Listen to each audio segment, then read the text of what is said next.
So today we will start with atomic structure. Atomic structure में what will you study? अच्छा, नाम से क्या बदल रहा है atomic structure? Atomic structure is basically about the structure of atom. ठीक है. अब एटम क्या होता है? एटम के बारे में हमें पता है, हमने डाल्टन थ्योरी में पढ़ा हुआ है. It is the smallest particle that can be a matter divided to for means it can not be destroyed further. ठीक है, मतलब एक छोटे से छोटा पार्टिकल जिसे हम फर्दर डिस्ट्रॉय नहीं कर सकते, उसके स्ट्रक्चर के बारे में नाउ वी विल स्टडी. अच्छा, एटम में क्या होता है? एटम में कुछ सब एटॉमिक पार्टिकल्स होते हैं, पहले उनको देख लेते हैं.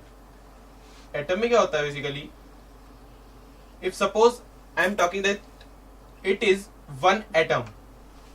ठीक है, तो ये एटम ऐसा नहीं है कि सिर्फ एटम है, ये एक स्फेरिकल बॉल है, ऐसा नहीं होता. एटम में कुछ सब एटॉमिक पार्टिकल्स होते हैं. लाइक अगर हम इस एटम को फर्दर स्टडी करेंगे तो हमें पता चलेगा सेंटर में एक डेंस सब्सटेंस होता है, उसके अराउंड कुछ शेल्स होते हैं. ठीक है, अब क्या ये डेंस सब्सटेंस और ये शेल्स, इनका मतलब क्या है? इनका मतलब है this dense substance is called nucleus. It is called nucleus. Nucleus में क्या होता है? It contains protons plus neutrons. इसमें दो टाइप के पार्टिकल्स होते हैं, प्रोटॉन्स और न्यूट्रॉन्स. प्रोटॉन्स और न्यूट्रॉन्स क्या होते हैं वो भी बाद में देखेंगे. ओके, ये तो बात हुई न्यूक्लियस की. न्यूक्लियस के अलावा भी है the small particles circulating around the nucleus in the orbits, in the shells. जैसे हमारे पास सन के अराउंड प्लैनेट्स रिवॉल्व करते हैं, इसी तरह से यहाँ पे इस न्यूक्लियस के अराउंड ये स्मॉल पार्टिकल्स रिवॉल्व करते हैं. इनको हम नाम देते हैं electrons. They are called electrons. Electrons क्या होते हैं? जैसे हमारे पास प्रोटॉन्स न्यूट्रॉन्स हैं, उसी तरह से एक सब एटॉमिक पार्टिकल होता है इलेक्ट्रॉन. अब इनके बारे में डिटेल में देखते हैं. प्रोटॉन क्या होते हैं?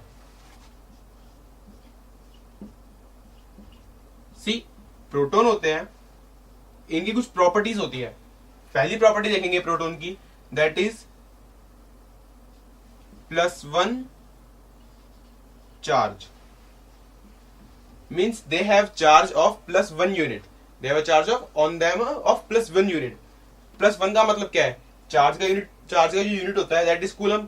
लेकिन यहाँ पे +1 कूलम के ऊपर चार्ज नहीं होता, ये एक रिलेटिव चार्ज है. ठीक है, तो एब्सोल्यूट चार्ज क्या होगा? Absolutely it is 1.6 into 10⁻19 coulomb.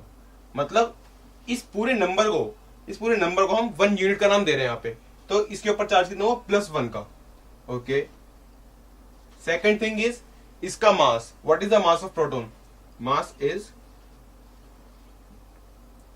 1.67 into 10⁻27 kg. This is mass of one proton. Okay. You can well see that charge as well as mass of one proton is quite low. It is quite low. Okay. ये तो बात proton की. Proton की mainly ये दो properties होती हैं कि एक ऐसा पार्टिकल है जिसके पास इतना मास होता है और इतना चार्ज होता है. इसी तरह से हमारे पास दूसरी स्पीशीज होती है न्यूट्रॉन्स, जो कि न्यूक्लियस में होती है.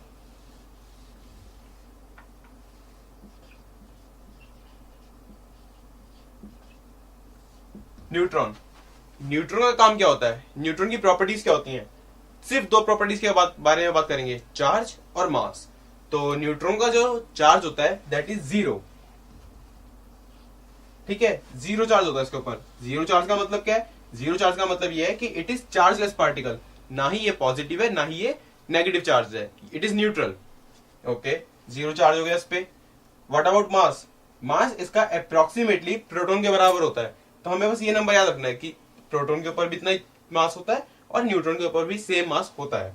ये बात हो गई न्यूट्रॉन की. Third particle is electron.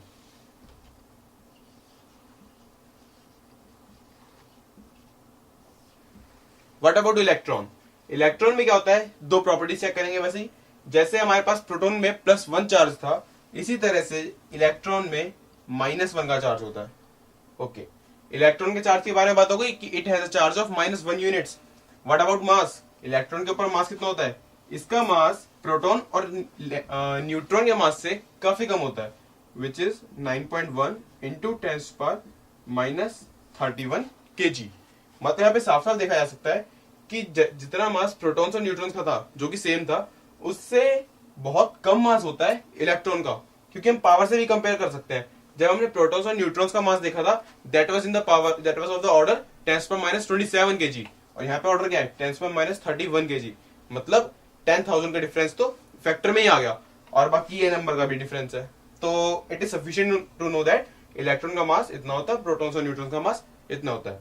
So now we have learned about the subatomic particles that are present in an atom.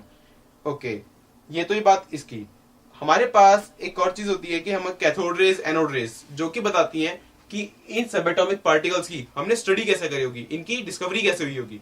इनके लिए अलग अलग थ्योरीज अवेलेबल हैं।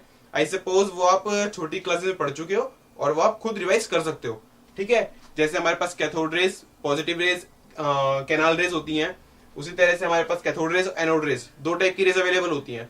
वो रेज के बारे में आप खुद स्टडी कर सकते हो एनसीईआरटी में से। Alright, what next, we will proceed towards the models of atom, structure of atom. जैसे हमारी बात हुई